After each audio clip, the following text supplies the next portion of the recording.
안녕하세요. 주유변스입니다. 주님도가 SK 하이닉스에 대해서 좀 구체적으로 살펴보는 시간을 갖도록 할 텐데, 오늘도 시장 자체가 마그마를 내뿜으면서 SK 하이닉스도 직전 고점 탈환, 그와 동시에 이제 500만 원, 600만 원 가기 위한 움직임을 오늘도 열심히 보여주고 있습니다. 자, 근데 여기에서 이제 우리가 좀 중요하게 봐야 될 부분이 있다라고 봐요. 뭐냐면은 지금 이제 월가죠. 월가에 있어가지고 85만 전자는 괜찮은데 하이닉스에게 있어서는 이거 좀 과한 거 아니냐라는 지금 주장이 제기가 된 상황입니다. 자, 그래서 지금 우리가 봤을 때 월가의 관점 자체도 우리가 좀 어느 정도 확인할 필요가 있다라고 봐요. 그래서 오늘 영상에서는 월가가 제시한 SK 하이닉스의 변수가 무엇인지, 자, 그러면 이 변수를 제거하려면, 거세를 시키려면 어떠한 부분으로 지금 우리가 바라봐야 되는지, 이러한 부분들, 주주분들과 좀 구체적으로 살펴보는 시간을 가져보도록 할 텐데, 결론만 좀 미리 말씀을 드려보자면은 이 의견 자체가 어떻게 보면은 월가 모두의 의견은 아닙니다. 여러분들, 하이닉스의 과하다 모두의 의견은 아니에요. 그래서 왜 그런지 하나하나 좀 말씀을 드려보도록 하겠습니다. 일단 먼저 보시면은 이 의견을 제시한 쪽이 어디냐, 바로 이제 서스퀘 하나라는 쪽입니다. 여기 보시면은 이 서스퀘 하나라는 기업의 호세이니 연구원이 하이닉스에 지금 과하다라고 주장을 하고 있어요. 그러니까 어떻게 보면은 서스퀘 하나라는 이 기업의 의견이 아니라 개인의 의견이 될 수가 있습니다. 자, 왜 그러냐? 지금 이제 이분이 주장한 이 과한 이유가 뭐냐면은 바로 요거 때문이거든요. 왜냐면은 삼성전자가 실질적으로 이제 반도체 생산 능력, 캐파 자체가 하이닉스보다 훨씬 더 크기 때문에, 생산할 수 있는 양이 훨씬 더 크기 때문에 HBM4 부분에 있어서 하이닉스의 점유율을 더욱더 줄여나간다. 하이닉스와의 격차를 줄여나간다라고 지금 제시를 하고 있는 상황입니다. 그렇다 보니까는 지금 이분이 주장하는 게 어떻게 보면 또 이거랑 같은 거죠. 강남 아파트 좋은 건 누구나 알고 있지만 좋은 집과 투자는 다를 수가 있다라는 겁니다. 그래서 지금 10억짜리 집이 20억이 되면은 좋은 집인 것은 맞지만 이 집이 이제 50억까지 올랐어요. 근데 50억이 된 뒤에도 여기에서도 2배 갈 수가 있느냐. 이건 좀 더 전혀 다른 문제다라고 지금 주장을 하고 있는 상황입니다. 자, 그러면 여기에서 이제 우리가 중요하게 봐야 될 게 이거예요. 그러면은 지금 월가의 서스퀘 하나라는 쪽이 이제 무슨 기업이냐라고 우리가 좀 봐야 되는데, 보시면은 이제 1987년 포커 애호가들이 뭉쳐 설립을 한 기업이라고 합니다. 그러니까 이제 포커 애호가라고 하니까는 우리가 약간 이 주장의 질이 좀 떨어질 수가 있는데, 서스퀘나라는 이런 기업이라고 보시면 돼요. CTA. 그러니까 초당 수만 번 매매하는 이러한 이제 제인 스트리트이라든지 아니면은 버투 파이낸셜 또는 이제 르네상스 테크놀로지와 같은 이러한 성격의 기업이다. 즉 쉽게 말씀을 드리면은 확률 게임을 잘하는 사람들이 이렇게 지금 주장을 했다라고 보시면 될 것 같습니다.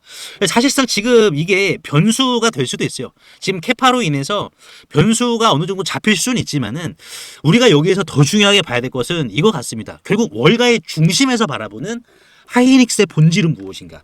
이게 중요하다고 보고 있는데, 이제 5월 30일자죠. 5월 30일자 골드만삭스의 반도체 리서치 팀에서 강조한 부분이 뭐냐? 사실상 지금 월가의 반도체 중심부는 삼성도 사고 SK 하이닉스도 사고 심지어 일본의 키옥시아까지 사라고 지금 말하고 있습니다. 그러니까 지금 삼성전자의 목표가를 48만 원으로 올렸고 하이닉스 350만 원, 지금 뭐 400만 원, 500만 원 이야기가 나오고 있는데 그게 전혀 뜬구름 잡는 이야기가 아니다라는 것을 골드만삭스 반도체 리서치 팀에서 강조하고 있는 거예요. 이게 지금 중요합니다. 지금 골드만삭스가 지금 강조하고 있는 부분이 뭐냐면은 이건 단순히 하이닉스가 더 좋아질 것이다, 단순히 그냥 더 삼성전자도 좋아질 것이다, 이게 아니에요. 뭐냐? 변화가 시작이 되고 있다. 변화. 그러니까 지금 골드만삭스는 반도체 슈퍼사이클, 경기가 좋아지는 게 아니라 좋은 시절이 생각보다 훨씬 더 오래 간다. 그러니까 보통 사람들은 이제 반도체 경기라는 게 좋아지면은 대략 이제 뭐 한 1, 2년 정도 좋아지겠지라고 우리가 생각을 할 수도 있는데, 골드만삭스가 지금 바라보고 있는 것은 다르게 바라본다. 좋은 시절 자체가 생각보다 훨씬 더 길어질 수가 있다. 왜? 에이전트 AI 때문에. 그래서 실질적으로 마치 가뭄 끝에 내린 비가 하루 만에 끝나는 게 아니라 몇 년 동안 계속 내리는 것처럼 말이죠. 그래서 지금 우리가 바라봤을 때 골드만삭스 월가의 중심이잖아요. 이 월가의 중심은 바라봤을 때 이제 AI는 시작일 뿐이고 앞으로 이제 자율주행이라든지 하이닉스가 이제 앞으로 이제 뭡니까 휴머노이드 쪽에서도 이제 HBM이라고 해가지고 주문 제작용입니다. 그러니까 맞춤 정장용의 HBM, 이걸 ASIC이라고 하는데 이러한 부분까지 지금 점유율을 넓히고 있어서 휴머노이드 쪽 가면 이야기가 달라지거든요. 지금보다 매출 자체가 0.5배 이상은 나옵니다. 왜? 휴머노이드는 실질적으로 0.1초도 끊기면 안 돼요. 0.001초도 끊기면 안 됩니다. 그렇다 보니까는 HBM의 순도 자체가 데이터 센터에 들어가는 것보다 더 좋아져야 돼요. 그러면 가격이 더 비싸지기 때문이죠. 그렇다 보니까는 골드만삭스가 바라보고 있는 것은 데이터 센터만 보지 마라. 휴머노이드와 자율주행까지 보면은 이러한 부분 때문에 좋은 시절이 이렇게 더 길어질 것이다. 그래서 주식시장에서는 가장 큰 돈을 버는 게 뭡니까? 좋은 기업을 발견해서 버는 걸 수도 있지만은 시대가 바뀌는 순간을 발견해서 벌게 되는 게 훨씬 더 큽니다. 그래서 과거에 스마트폰 시대가 있었고요.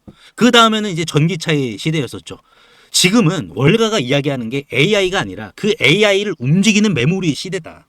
그래서 지금 골드만삭스는 SK하이닉스도 사고 삼성도 사고 일본의 키오시아까지 사라라고 이야기하는 것은 단순히 이러한 호황기가 광산 하나만 좋아지는 게 아니라 산 전체에서 금이 쏟아질 것이다 라고 주장하고 있는 겁니다. 골드만삭스가.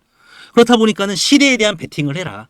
그렇다 보니까는 지금 주주분들께서는 흔들리시면 안 된다.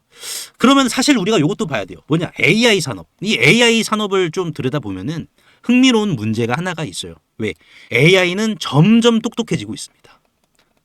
그런데 AI가 똑똑해질수록 전기를 더 먹고 열을 더 내서 데이터를 훨씬 더 많이 주고받고 해야 돼요.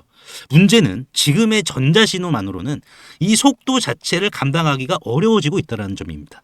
그래서 최근 반도체 업계에서는 오히려 전자로 데이터를 보내는 것보다는 차라리 빛으로 데이터를 보내려는 시도가 시작이 되고 있습니다.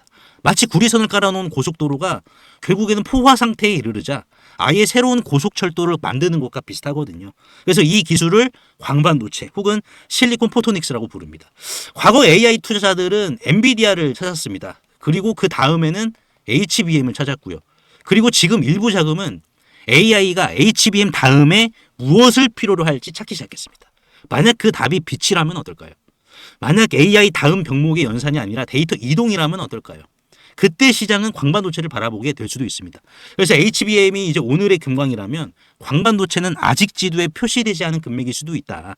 그래서 지금부터 말씀드릴 종목은 현재 AI 수혜주가 아니라 AI 다음 퍼즐에 베팅하는 종목입니다. 그래서 이 기업 한번 들어보시고 이 기업 이름이라도 한번 확인해 보시길 바라겠습니다. 엔비디아의 GTC 무대 젠슨 황이 삼성의 로고 앞에서 고개를 숙입니다. 고맙다. 함께 가자. 안심하셨습니까? 그건 사형수의 마지막 수포였습니다. 삼성이 10년 동안 머리카락 100분의 1 간격으로 쌓아올린 HBM4의 성벽, 그 공든탑을 무너뜨릴 단두대가 이미 조립되고 있었습니다. 그 칼날의 이름은 바로 빛과 양자 컴퓨터입니다. 지금까지 칩을 있던 구리선은 이제 자폭장치가 되었습니다. 양자 컴퓨터의 초고속 데이터를 감당하는 순간 구리는 불덩이가 되어 타버릴 겁니다. 엔비디아가 구리를 버리는 순간 삼성의 10년 노력은 한순간에 쓰레기 더미가 될 위기에 처했습니다. 왜 엔비디아는 TSMC와만 손을 잡고 빛의 고속도로를 깔고 있을까요? 여기서 우리는 양자 컴퓨터를 먼저 이해를 해야 됩니다. 여기서 소름 돋는 질문 하나만 드리겠습니다. 전 세계 AI 시장을 씹어먹은 엔비디아가 대체 왜 아직 상용화도 안 된 양자 컴퓨터에 군침을 흘리는 걸까요? 단순한 기술적 호기심이 아닙니다. 이것은 제국의 생존 본능이에요. 아무리 뛰어난 엔비디아의 GPU라도 결국 물리적 한계가 뚜렷합니다. 책의 내용을 찾기 위해 1초에 수백만 페이지를 넘기는 괴물이죠. 하지만 양자 컴퓨터는 다릅니다. 양자 컴퓨터는 도서관에 있는 모든 책을 동시에 읽어버리는 신이에요. 젠슨왕의 진짜 공포는 바로 여기에 있습니다. 만약 누군가 완벽한 양자 컴퓨터를 독립적으로 완성을 한다면 엔비디아가 쌓아올린 3천조 원짜리 GPU 제국은 그날로 붕괴합니다. 슈퍼카를 아무리 잘 만들어도 순간 이동이 발명되면 끝나는 것과 같습니다. 그래서 젠슨왕은 무서운 결단을 내립니다. 신이 강림하기 전에 신의 목줄을 채워라. 엔비디아는 양자 컴퓨터를 철저히 GPU의 지시를 받는 보조 두뇌로 귀속시키기로 작정했습니다.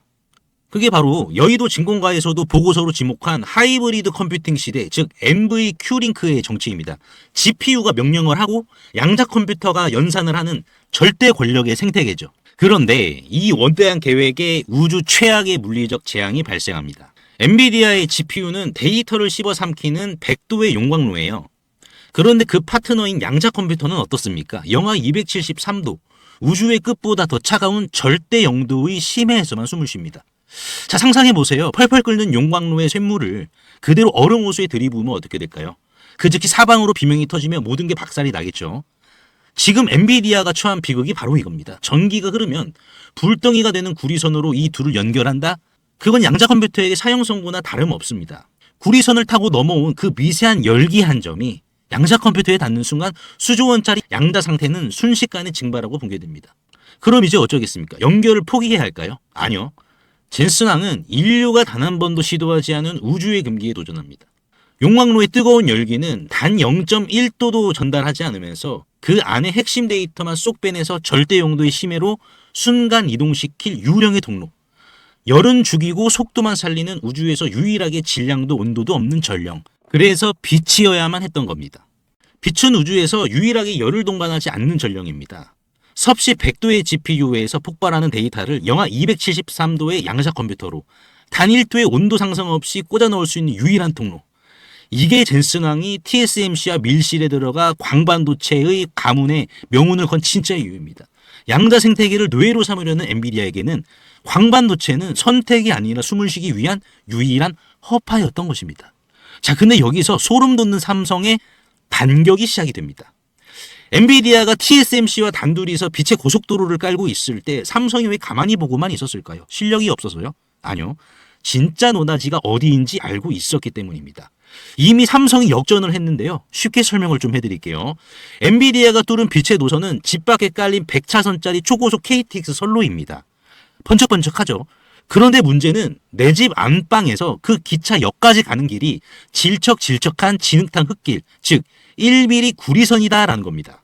왜 빛의 시대에 굳이 1mm 구리선을 남겨뒀을까요? 아무리 빛의 시대라 해도 칩 안에서 일어나는 모든 계산은 전기 신호로 이루어집니다. 칩 입장에서 데이터는 전기라는 액체 상태예요. 이걸 빛이라는 기체로 바꿔서 쏴주려면 반드시 광변족이라는 변환기, 즉 이 KTX 역을 거쳐야 됩니다. 문제는 이 칩에서 광변족이라는 KTX 역까지 가는 길입니다. 이 사이는 무조건 전기가 흘러야 하므로 물리적으로 구리선이 깔릴 수밖에 없어요. 엔비디아의 방식은 이 전기라는 액체를 빛이라는 기체로 바꿔주는 광변조기가 대문 밖 저 멀리 있습니다. 이게 엔비디아의 아킬레스건이자 지금도 해결하고 있는 취약점입니다. 반면 삼성은 이 800억짜리 기업과 손을 잡고 KTX 직통 터널을 오히려 내 안방 거실에 아예 박아버렸다는 거예요. 1mm의 구리길조차 지워버린 겁니다. 이게 엔비디아를 이미 역전시킨 삼성의 안방 직동 KTX입니다. 양자 컴퓨터를 곧바로 먹는 거예요. 내 집에서 엘리베이터 하나 타고 지하로 내려가면 바로 눈앞에 KTX 전용 직통 터널, 엘리베이터 이거를 통째로 박아버렸다는 거예요. 이거를 전문용어로 CPU, 내장형 광학이라고 합니다. 빛으로 바꿔주는 내 집에서 저 멀리 두는 게 아니라 반도체 심장 안에 찰싹 붙여서 하나로 조립을 해버린 겁니다. 이제 삼성의 데이터는 대문을 열고 KTX 역까지 택시나 버스를 탈 필요가 없어요. 거실에서 엘리베이터 버튼 하나만 누르면 그 즉시 빛의 속도로 목적지까지 순간 이동을 해버립니다. 길 닦느라 고생하는 엔비디아를 안방에서 차 한잔 마시며 여유롭게 추월해버리는 격이죠. 이 1000조짜리 삼성전자가 시가총액 800억짜리 중소기업에 목을 매는 이유 이제 좀 감이 오십니까? 안방의 KTX 역을 뚫어줄 유일한 공사 면허를 증권가도 인정한 시가총액 800억짜리 단돈 2,000원짜리 회사가 쥐고 있기 때문이에요. 실제로 차트를 보시면 시가총액은 얼마입니까? 823억 원입니다. 가격은 주당 커피 한 잔 값도 안 되는 2,000원 수준이거든요. 바닥에서 이제 막 거래량을 수반을 시키면서 물줄기를 틀었어요. 심지어 대한광통신 2,000원이었을 때도 이랬습니다. 근데 아는 사람만 탔어요. 그래서 최근 주도 섹터의 잔치에서 구경꾼이셨다면요. 이 종목 이름 석자를 가슴을 새기시길 바라겠습니다. 그동안 소외를 보상받기에 충분한 주식이다. 그래서 여기 보이시는 제 직통번호로 5광이라고 전송 한 통만 해주시면은 이 해당 종목 이름이 무엇이며 외국회가 왜 이렇게 거침없는 매수 행진을 이어나가는지 어떻게 삼성과의 협업을 평가하고 있는지 이러한 부분을 보고서 자료로 압축하여 공유해 드릴 테니까 꼭 한번 확인해 보시고요. 100% 무료이기 때문에 부담 없이 확인하셔서 이 긁지 않은 복권주로 여러분들의 큰 부를 만들어 가시길 바라겠습니다.